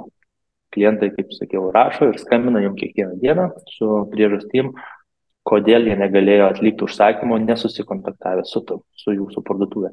Ir neklausant į klientų aptarnavimą, čia yra tas pats kaip vairuoti užsimerkus, pavadinimu. Stengiantis nuspėti, ko Latvijas norėtų, bet kai jis jums sako, ko jis nori, jūs tiesiog jo dažnu atveju neklausot. Tai klientų aptarnavimas daro vieną funkciją, atsako klausimą klientui ir padeda, bet po to, kai padeda ragelį ir prasideda visas darbas, ką mes galim padaryti, kad jis antrą kartą neskambintų. Kad kitas klientas rytoj dėl tos pačios priežasties neskambintų. Ką mes darom, taip atrodo galbūt mūsų analitinė sistema. Mes turim tokį dirbtinio intelekto įrankį, kuris skaito visus mūsų e-mailus, visus mūsų chatus socialinėje medijoje, kuris klauso skambučius, juos įrašinėja, tai yra transkriptina ir tada skaito transkriptą, kad suprastų, dėl kokios priežasties klientas kreipiasi į mus. Ir tuomet supratęs, jis uždeda tam tikrą tagą, tokią etiketę, kad tai buvo skambutis dėl delivery statuso, pavadinkim. Arba tai buvo skambutis dėl blogo produkto pristatymo. Ar ten buvo e-mailas dėl sudaužyto produkto. Ir tuomet mes galim kiekvieną dieną ar kiekvieną savaitę, kiekvieną mėnesį žiūrėti tas statistikas ir matyti, kad pristatytas neteisingas produktas 33 kartus dėl to kreipęs per pastarąją savaitę. Ir paspaudę į vidų mes galim atsifiltruoti realias žinutės, realius e-mailus, pasižiūrėti tiksliai, dėl kokios ten yra žinutės, gal ten bus daugiau informacijos apie tą problemą, dėl blogas produktas pristatytas, taip, ar ten dydis blogas, ar spalva dažniausiai būna bloga ar panašiai. Ir mes galim suprasti, ar mes turime eiti į sandėlį ir su kažkuo kalbėtis ten, kad tą problemą spręsti.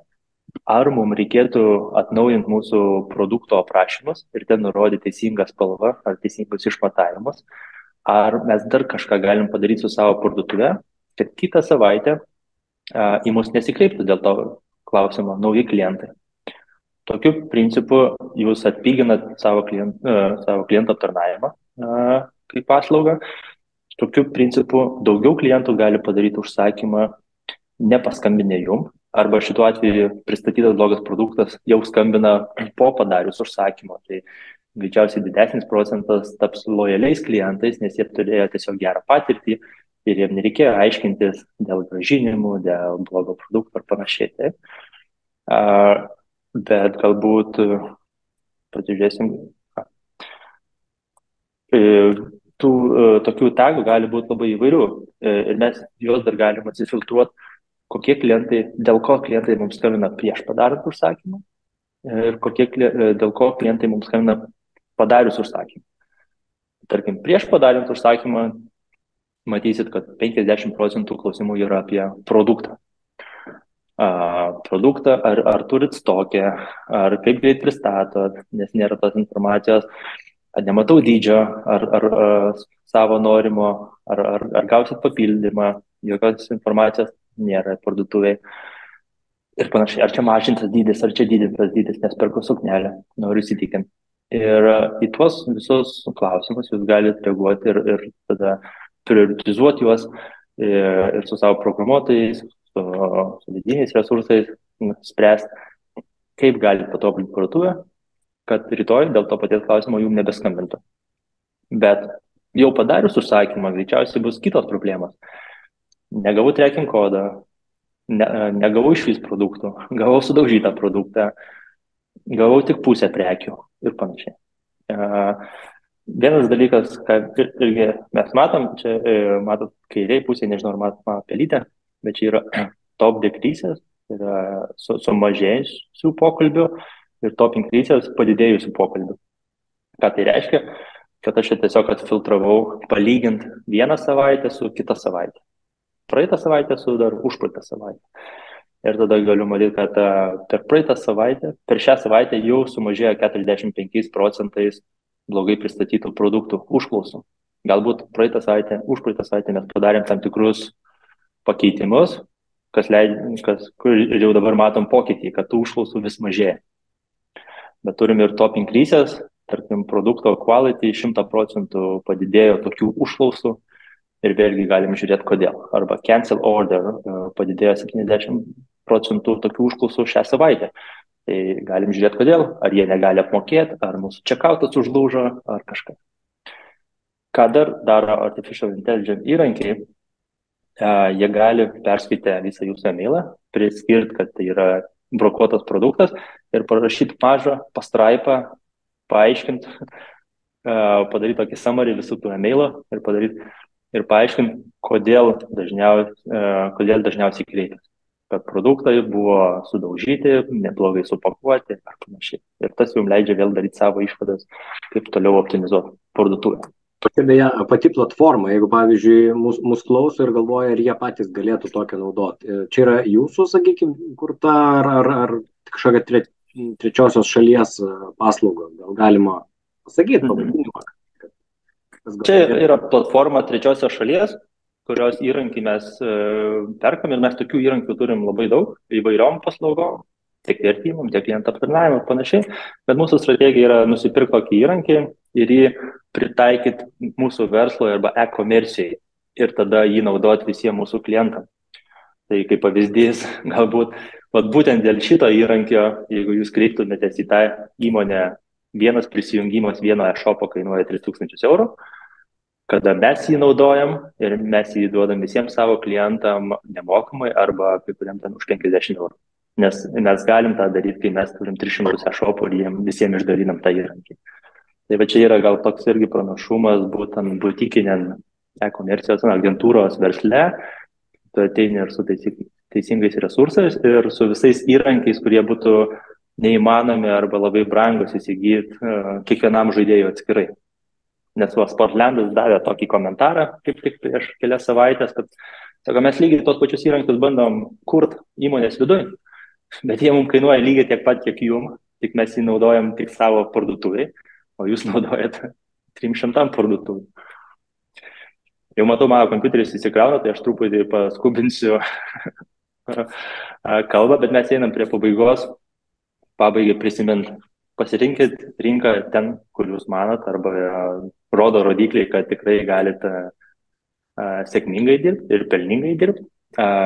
Visi nori eiti į didžiasis rinkas, jūs tikrai iki ten nuveisit, bet pasirinkite tą kelią teisingą, pavadinkim, ar einat iškart, ar einat mažesniais žingsniais. Lokalizacija tai nėra vertimas ir lokalizuokit savo produktą taip, kad vėliau būtų jau lengva dirbti su marketingu, lengva dirbti su klientų aptarnavimu ir tai galėtume daryti nuo pirmų dienų, o ne išsiaiškinę tas klaidas po 6 mėnesių, kada kartais dingsta ir motyvacija 6 mėnesius padirbėjus be užsakymų. Marketingas ir klientų aptarnavimas - 2 vietos, kurių neverta praleisti ir pagalvoti, kaip tas bus daroma, kaip sugebėsit lokalizuoti tiek klientų aptarnavimą, tiek marketingą, kuo skirsis tai nuo namų rinkos, ar reikia papildomo įrankio, ar reikia papildomų resursų ir panašiai. Čia yra tokios gal 3 vietos, ką vertėtų prisiminti ir žinau, tai yra labai teoriška, praktiškai mes tikrai, dėl to ir prašiau klausimų, nes su klausimais galim praktiškai atsakyti tam tikrus sprendimus pateikti, natūralu prezentacijai, nes kalbam labai apie teorinius dalykus. O klausimų tai buvo... Taip. Klausimų yra, vienas iš jų yra apie jūsų kainas, bet kadangi yra kontaktai, plus tikriausiai LinkedInas ar ne, tai skatinu susisiekti, susijungti. Bet tai buvo nereklaminis webinaras ir apie kainas nekalbėsim. Taip, o dar iš tikrųjų praktinių klausimų irgi yra, tai gal dar irgi prabėgant dar jūs irgi. Kuri rinka būtų tinkamiausia ir palankiausia ekologiškai aprangai? Ekologiškai aprangai. Labai platus klausimas. Iš tikrųjų, reikia žiūrėti, ar tai yra jūsų prekės ženklas, ar ne jūsų. Kiek jūs kaip įmonė esat stiprus plėstis į tam tikras rinkas, bet jeigu tai yra labiau rankų darbo apranga, ekologiška apranga, galbūt net marketplace kaip Etsy yra tinkama vieta pradėti ir pasiektas tas rinkas, kur klientas turi užtektinai pajamų tokiam produktui, jeigu tai yra labiau prabangos produktas dar kol kas, o ne masinis, taip, nes tas irgi yra skirstama, ar čia labiau masiai, ar tai yra aukštesnės pajamas gaunantiems žmonėms tas produktas, ar tai yra siauresniai grupiai žmonių, kuriem rūpi tokie dalykai. Labai yra platus klausimas, tikrai asmeniškai galėčiau daugiau pakonsultuoti ir atsakyti, bet dabar truputį taupant laiką ir žinau, kad aš jo tikrai neatsakysiu per 5 minutės, tai gal tik tai trumpai. Tai ekrane, tai galima tik tai paskatinti. Taip, 2 klausimai susiję, žodžiu, mes daug kalbėjome apie fasadą, apie, pavyzdžiui, marketingą, kliento aptarnavimą, o dabar yra tie tokie biški nuobodesni dalykai, sutikim. PVM niuansai eksportuojant prekes ir teisiniai dalykai. Ką esminiai dalykai, tik tai, ką reikėtų žinoti? Esminiai dalykai, kad supraskit, kada tai yra prioritetinis klausimas, ar prieš pasileidžiant, ar po pasileidimo. Teoriškai iš Lietuvos gali prekiauti savo Europos Sąjungoje. Kai pasiekia tam tikrą apyvartą, dažnai tai yra 10 000 eurų apyvartą, tada jūs turite arba registruoti PVM kodą, toj šalyje yra jau tai šaliai mokėti PVM, arba tai yra vieno to laukelio principas, programa, kur jūs galite deklaruoti tas pajamas ir tas PVM deklaravimas yra labai lengvas, iš tikrųjų, ir paprastas. Tai galėsiu pasidalinti ir nuorodą. Yra tikrai daug įmonių kurios naudojas tą platformą ir nereikia registruoti PVM kodą. Bet kartais jūs einate į Norvegiją, į Angliją, kur yra ne Europos Sąjunga, į Ukrainą, šiuo metu daug įmonių eina. Ten vėl yra kiti niuansai ir kiti principai, kada mums jo reikia, tą PVM kodą. Tik tai, jeigu trumpai atsakant, įsivertinkit, kada jo reikia. Ar jūs turėsit B2B klientą, kuriem reikės sąskaitų ir be PVM kodo, tada jūs siūsit su nuliniu PVM tas sąskaitas, kaip eksportą darysit, taip. Ar jūs turėsit tik B2C klientus ir galite su lietuvišku PVM prekiauti jiem. Ar bus toks miksas, prekiausit elektronikos prekiam, daug turėsit ir įmonių, ir privačių žmonių. Jūs tiesiog čekauti turit susitvarkyti tvarkingai tą perku kaip įmonę funkcionalumą, kad parduotuvė išrašytų teisingą sąskaitą, nes jeigu įmonė sumokės jom pilną sumą, tada parašys e-mailą, sakys, norėčiau sąskaitos, sąskaita bus su nulinė PVM, jums tada reikės daryti grąžinimą tam klientui. Tai jeigu vienas kartas per mėnesį, tai nieko tokio, bet jeigu vienas kartas per dieną, tai jūs vien buhalterę savo užvelsit visais šitais bereikalingais niuansais. Taip, prekės siuntimo kaštai, čia Dovilė klausė, prekės siuntimo kaštai tolimesnės šalis iš Lietuvos kainuoja brangiai, 30 eurų ir daugiau. Vertėtų nurodyti prekės kainą užsienio rinkai 30 eurų didesnė, ar geriau daryti brangų siuntimą? Taip, nežinau, iš tikrųjų, reikėtų galvoti, kas tas yra tolimesnės rinka, nes tolimesnė rinka jau gali būti ir Lenkija, iš tikrųjų, kada pristatymas jau kelis kartus padidėja negu Baltijos šalyse. Ir tada atsiranda tokie sprendimai, kaip kad naudojimasis ne vienos įmonės logistikos paslaugom, o galbūt kelių. Tai yra first mile delivery ir last mile delivery, kada galbūt, tarkim, pavyzdys su Lenkija. Yra įmonių, kurios gali konsoliduoti jūsų siuntas, per naktį nuvežti iki Lenkijos ir tada perduoti jau vietiniam logistam padarytą last mile delivery vietiniam impostu, GLS, DPD, vietiniam kainom. Ir tokiu principu jūsų siunta atpinga nuo, 15 eurų, jeigu siūstumėte tiesiai, iki 6 eurų, jeigu naudojate tokią strategiją. Žinau, kad įrankiai LT naudoja kitą strategiją, tiesiog siunčia vieną paletę per dieną į Švediją su visom savo siuntom ir ten tą paletę išardo ir tada jau siunčia vietiniam kainom galutiniam klientui. Taip atpigindami visą logistikos grandinę. Galima naudoti galbūt fulfillmento sandėlį, vieną sandėlį Lenkijoje prie sienos kur nors, pastatyti keletą palečių savo produktų ir iš to sandėlio aptarnauti 5 rinkas aplinkui. Yra įvairių strategijų ir vis laik žiūrim, kada jos logiškos, ne nuo pirmos dienos yra logiška, kai turi 2 užsakymus per savaitę. Koks yra produktas, ar jis gendantis, ar negendantis, ar jį galima sandėliuoti ir taip toliau. Ir visi tie niuansai tada padiktuoja, kokią strategiją galima būtų naudoti. Jeigu kalbam apie dar tolimesnės rinkas, kaip kad Jungtinės Amerikos valstijos, tada vėlgi yra kiti sprendimai, taip, ar oro transportu, ar žemės transportu, ar svarbu pristatymo laikas, ar nesvarbu. Bet buvo klausimas dėl ar pristatymo kainą paslėpti produkte, pavadinkim. Tas yra įmanoma, jeigu jūs tą galite daryti. Jeigu jūs turit vietos kelt produkto kainą ir sukonkuruoti su konkurentais, arba galbūt jūs konkurento neturit, tai galbūt jūs esat prekės ženklo savininkas arba gamintojas kažkokio produkto. Taip. Tas irgi yra visiškai įmanoma padidinti keliais procentais produkto kainą, tam, kad jums atpirktų logistiką, bet marketingo žinutę jūs galėtumėt naudoti tą žinutę, kad nemokamas pristatymas arba ten kelių eurų pristatymas. Gerai, ir paskutinis klausimas. Einant į užsienio rinkas, kuria kalba komunikuoti socialiniuose tinkluose. Sritis yra fashion. Turime 16 000 followerių, pagrindė lietuvių. Ar kurti atskirą Instagram paskyrą nuo 0?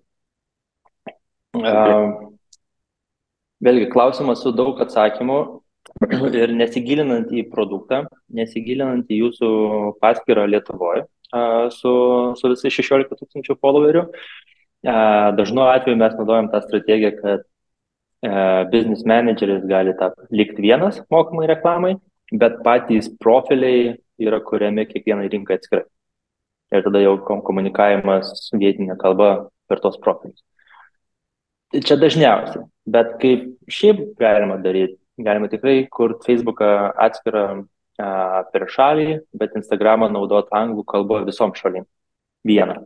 Yra tikrai daug produktų, kada galima taip elgtis, taip. turint omeny, kad ir namų rinkoje pradėsit kalbėti angliškai, Instagram.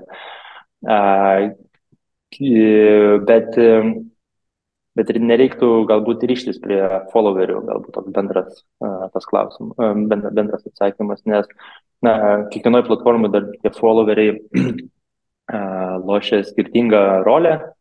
Facebooko platformoje jie galbūt beveik nieko nebelošia, Instagram'e gal jie daugiau lošia, bet ateina TikTokas ir tuoj bus galbūt Baltijos šalyse jau mokamų reklamų visą opciją, pavadinkim, ir ten vėl bus atskiros žaidimo taisyklės. Kuriant naujus profilius, aišku, reikia įsivertinti ir jų administravimą, kaip tas bus daroma, kiek tai yra patogu ir nepatogu. Reikia įsivertinti ir kiek tie profiliai, kaip kad organiškai, kada jūs postinat ir rašot postus, kokią jie reikšmę turi, kokią naudą turi. Ar jie turi organinį pasiekiamumą kažkokį ir atveda klientus, ar jie tik tai parodo, kad įmonė yra gyva ir kažką rašo, bet realias konversijas ir realų darbą daro mokama reklama. Tai čia vėlgi toks, žinant produktą, žinant auditoriją, tada galima strateguoti. Bet aš stengiuosi atsakyti bendrai arba duoti užuominų, iš kokių kampų pasižiūrėti į tą problemą.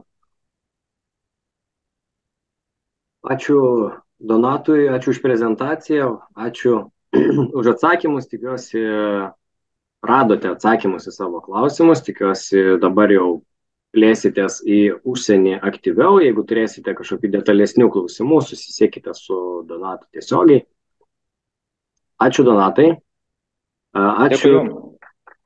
Ačiū žiūrovams ir tik priminsiu, kad dar gausite tiesiog apklausą iš mūsų, kur galėsite įvertinti ir pasakyti taip pat savo pageidavimus, ko norėtumėte ateityje. Tai tiek susijęs su šitą temą, tiek kitom temom.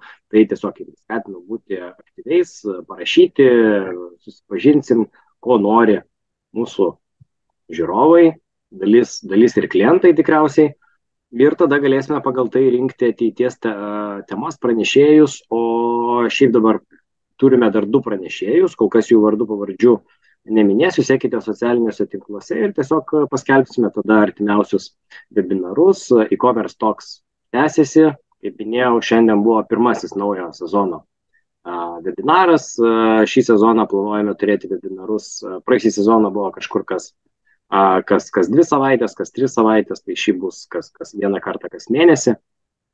Tai vieną kartą kas mėnesį kažkur mes susitiksime. Tai va, sekite mūsų socialiniuose tinkluose, kitą mūsų komunikaciją ir geros dienos, sėkmingo verslo, aukite ir, aišku, sėkmingų šventinių pardavimų. Iki. Vieta.